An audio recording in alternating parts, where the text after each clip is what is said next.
大家好，歡迎嚟到我哋嘅頻道10分鐘去旅行。上一條片我哋啱啱介紹過我哋嘅15次郵輪之旅，介紹過4間我哋最中意嘅郵輪公司，包括公主郵輪、皇后郵輪、名人郵輪同埋皇家加勒比郵輪。我哋一直以嚟都被郵輪旅遊嘅獨特體驗深深咁吸引，所以去咗好多次。今次我哋就同大家講下我哋覺得坐郵輪最值得去嘅3個地方啊！如果想知道我哋上年太陽公主號8日7夜嘅地中海之旅，又或者係海洋光譜號香港母港之旅嘅朋友，就可以睇返片尾嘅播放清單。如果大家中意我哋嘅介紹，記住訂閱同埋 like， 等我哋帶你10分鐘去旅行。而家我哋一齊出發啦！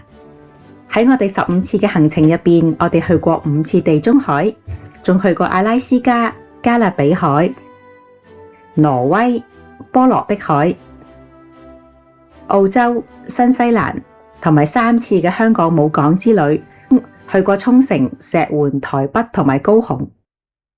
如果講到我哋會推薦嘅郵輪行程，首先風景要靚，同埋可以體驗郵輪嘅獨特性。最好就係可以帶到俾大家一個體驗，係搭郵輪先至可以感受到嘅。第一個要推薦嘅就係阿拉斯加冰川之旅。阿拉斯加係長年被冰雪覆蓋嘅世界，佢嘅位置喺加拿大嘅西邊，係美國領土，有連綿不絕嘅雪山同埋非常之壯闊嘅冰川，係世界著名嘅郵輪觀光勝地。好多去阿拉斯加嘅郵輪都係由溫哥華出發，亦都有一啲喺美國西雅圖出發。阿拉斯加有好幾個冰河峽灣都可以容納大型嘅郵輪駛入去，郵輪穿過狹窄嘅峽灣，兩邊都係好高嘅雪山，仲可以好近距離咁欣賞到大型嘅冰川就喺你面前經過。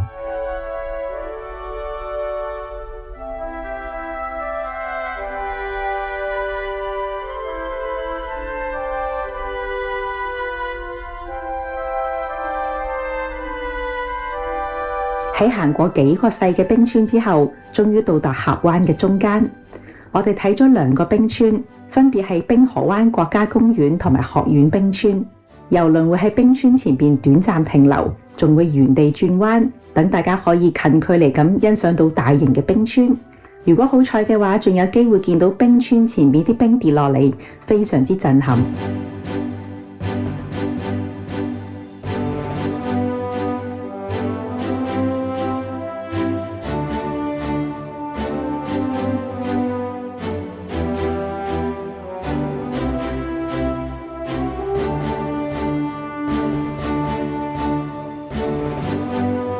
成個峽灣行程足足有幾個鐘，所以有足夠嘅時間俾大家慢慢欣賞冰川，亦都可以喺郵輪嘅甲板同埋間房嘆住杯茶慢慢睇。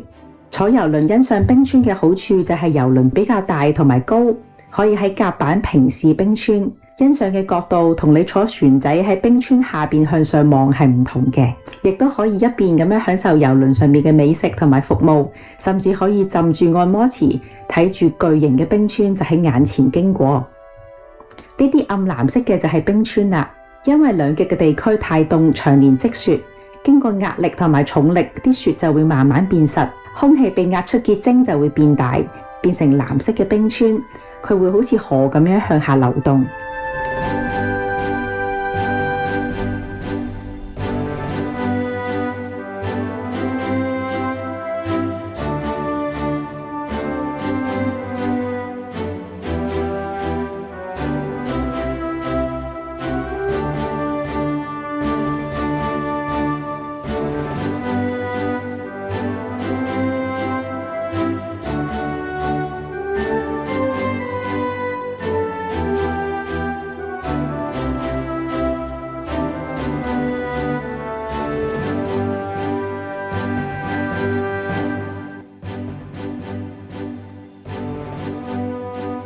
阿拉斯加嘅人口淨係得70幾萬，人煙稀少，而且交通又唔係太發達。坐郵輪遊阿拉斯加另一個好處就係可以避免繁瑣嘅交通安排，用最輕鬆嘅方法直接可以睇到主要景點。除咗主力觀賞冰川之外，阿拉斯加郵輪普遍都會去幾個重要嘅城鎮，例如史海威、海奇坎同埋朱樂等等，呢啲景點都唔係好大，適合郵輪半日或者係一日嘅行程。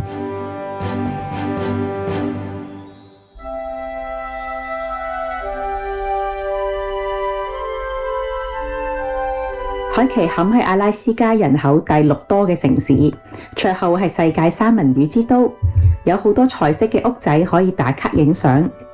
但係佢嘅小鎮面積唔係好大，亦都冇太多鋪頭，行一陣就行完。州府朱樂嘅面積就比較大啲，係著名嘅觀光地。呢度有纜車可以上山頂睇風景，遊客比較多。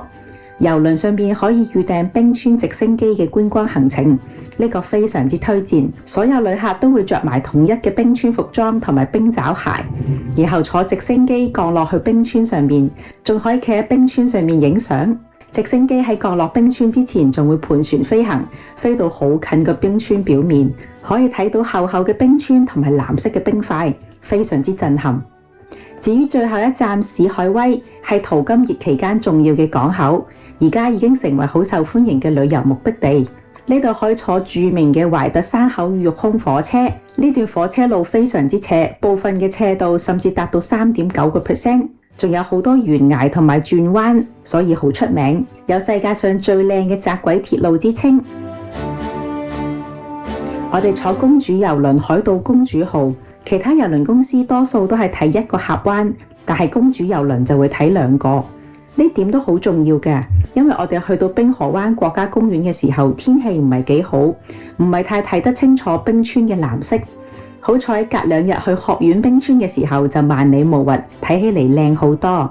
如果山長水遠嚟到呢度，主要係為咗睇冰川嘅話，我會建議盡量選擇可以睇2次冰川嘅行程。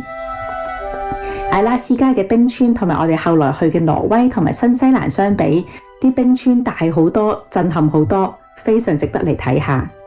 郵輪喺峽灣入邊好接近啲冰川，可以近距離欣賞大自然嘅鬼斧神工。望到水上面全部都係浮冰，平靜嘅水面倒映住遠遠嘅雪山，靚到好似仙境咁。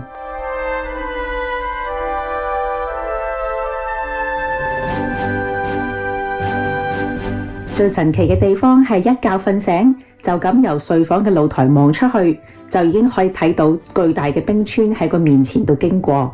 呢個係我哋所有郵輪之旅入邊最令人嘆為觀止嘅一段行程。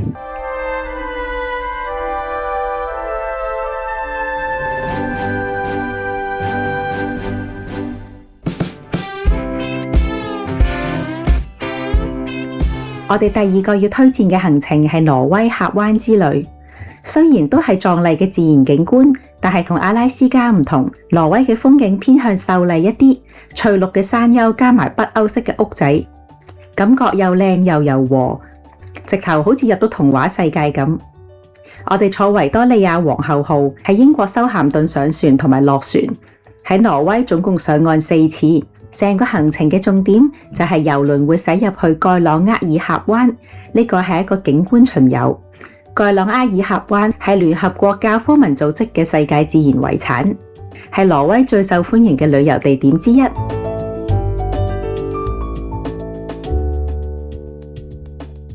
喺清晨時分，隻船就會慢慢駛入嗰個美麗嘅峽灣，經過著名嘅景點七姊妹瀑布，然後郵輪就會停喺峽灣嘅盡頭，由船仔接駁上岸。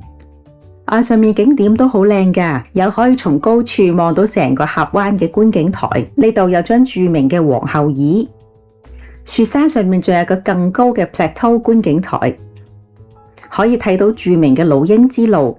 呢個係一個喺懸崖上面好陡斜嘅公路，由一連串崎嶇危險嘅髮夾彎組成。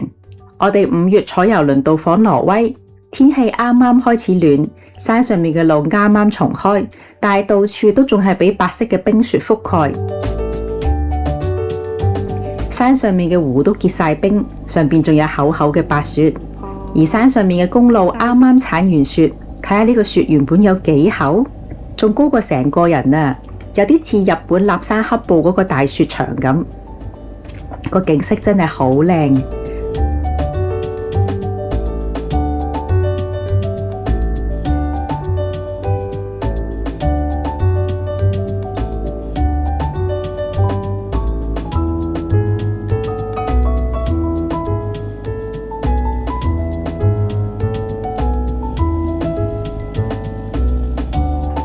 由山上面返去湖邊嘅小鎮，就係時候返郵輪啦。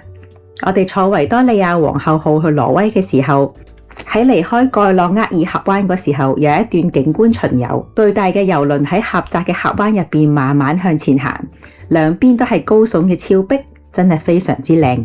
呢個時候，好多人都會坐喺甲板欣賞。郵輪仲會提供防寒嘅毛氈同埋熱飲，仲有專家現場講解，非常之細心。In the year 1906, Garenga already had 112 arrivals.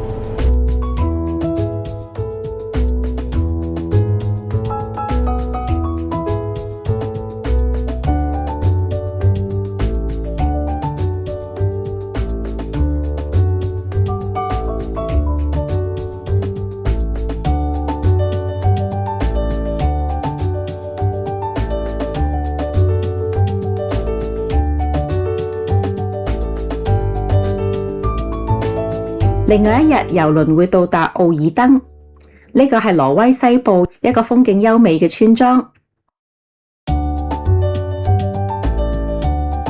佢位於峽灣嘅側邊，人口大約係500幾人。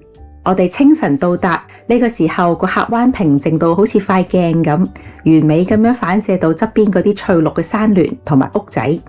呢一刻晨光初起，霧氣啱啱散。寧靜到好似時間停頓咗咁，直頭靚到好似人間仙境一樣。喺奧爾登，我哋上岸參加健行團，去睇布里克斯達爾冰川。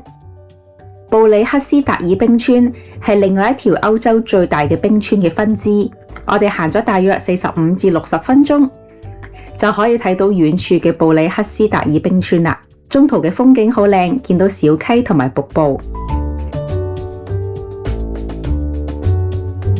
呢度就係布里克斯達爾冰川嘅觀賞點。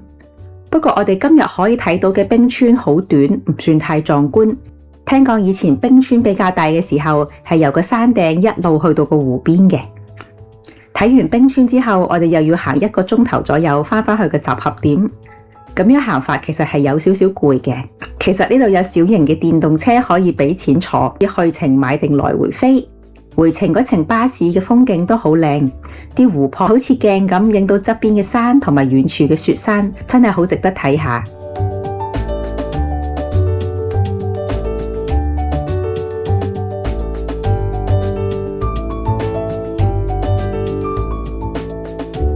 個旅程仲去咗卑爾根，呢個係挪威人口第2多嘅城市，僅次於首都奧斯陸，係挪威對外嘅大門。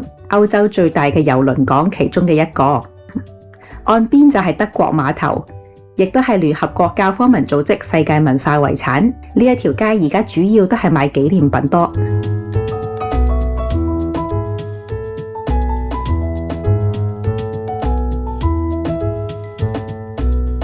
佢側邊就係霍洛伊恩山纜車，纜車上到頂有個觀景台，可以睇到城市、海港同埋7大山脈嘅壯麗景色，仲望到我哋嘅皇后郵輪呢。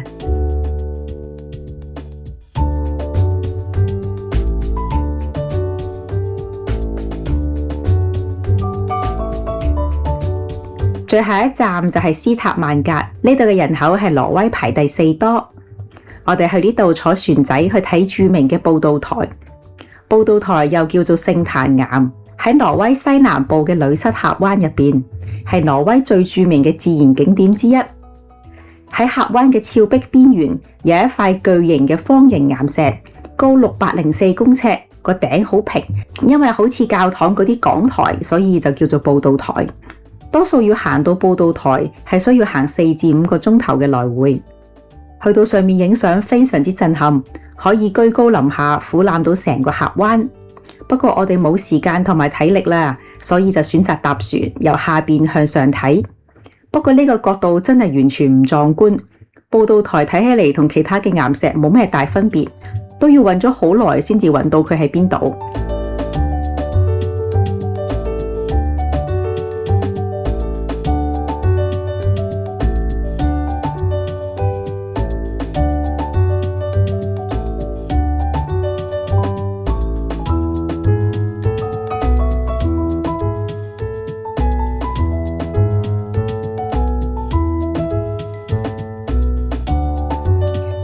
過坐呢一隻船嘅體驗都好舒服，而且個峽灣望落去好有氣勢。用呢個最簡單嘅方法到此一遊，其實都唔錯嘅。挪威嘅峽灣遊輪之旅，成個體驗非常之好。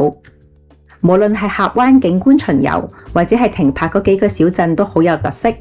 而且喺英國修咸頓上落船，交通都好方便，好值得推薦俾大家。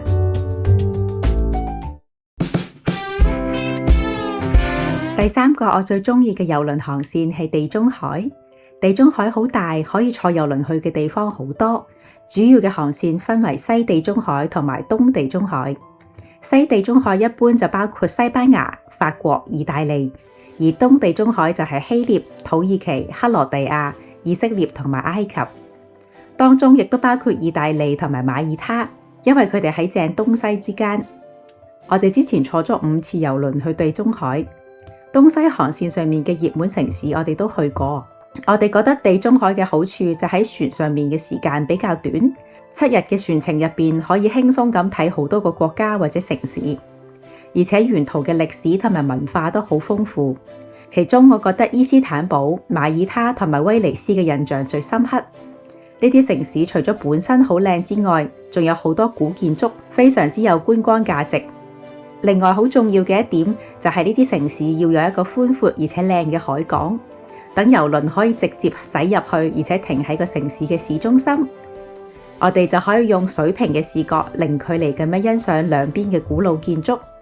企喺甲板上面，就好似郵輪已經變成個城市嘅一部分，而唔係一個來去匆匆嘅交通工具。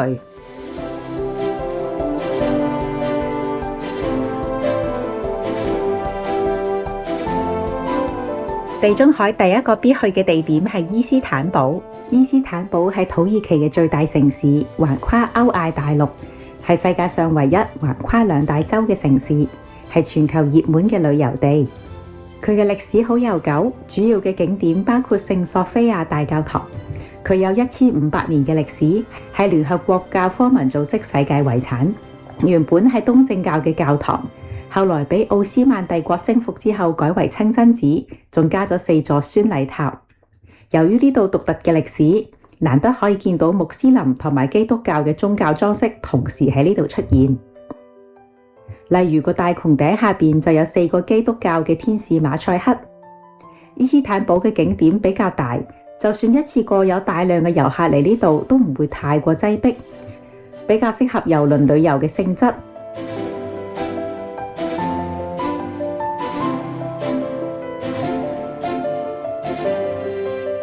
另外一個必到嘅景點就係藍色清真寺，呢度係國家清真寺，擁有6座宣禮塔，地位超然，亦都係聯合國教科文組織世界遺產。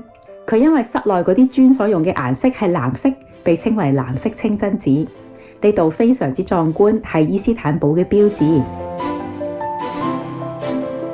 伊斯坦堡嘅郵輪碼頭位於新城區，距離市中心非常之近，地理上非常方便。喺郵輪上面已經可以睇到城市入邊著名嘅景點。郵輪上邊仲可以睇到岸上邊嘅聖索菲亞教堂同埋藍色清真寺，仲有伊斯坦堡成個美麗嘅海港。完成咗1日嘅觀光之後，我哋一齊睇住郵輪慢慢咁樣駛離呢個美麗嘅伊斯坦堡港。呢次係一次非常夢幻嘅旅程，亦都係搭郵輪獨有嘅體驗。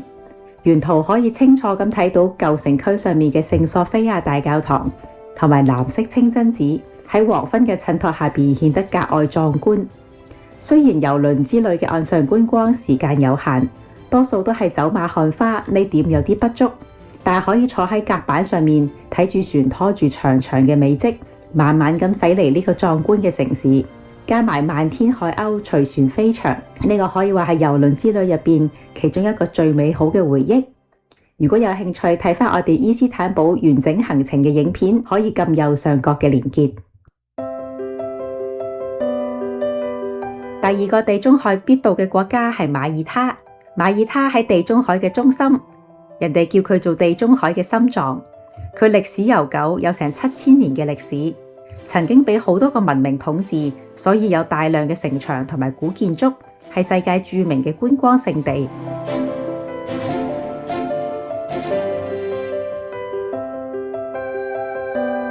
郵輪停喺馬耳他嘅首都瓦萊塔，呢度係歐洲最細嘅首都，亦都係聯合國教科文組織嘅世界文化遺產。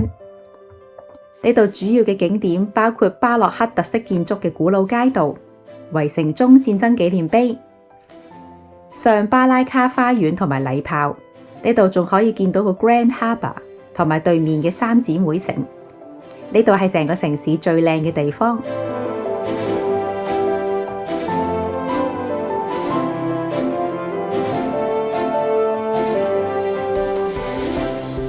我哋嘅郵輪停喺大港海峽嘅正中間，正面面對三姊妹城，個景色非常之震撼。呢個係我哋15次郵輪旅程入邊最靚嘅郵輪碼頭。而另一個最靚嘅，當然就係香港嘅維多利亞港啦。船嘅另外一邊係好靚嘅舊城區，我哋坐嘅係 MSC 輝煌號，隻船嘅體驗係一般，我哋就唔特別喺呢度講啦。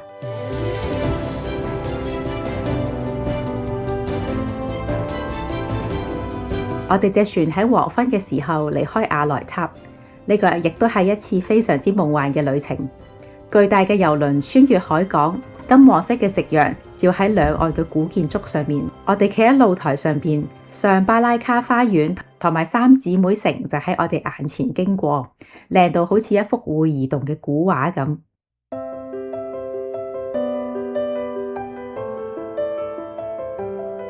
跟住要講一啲揀地中海行程要注意嘅事。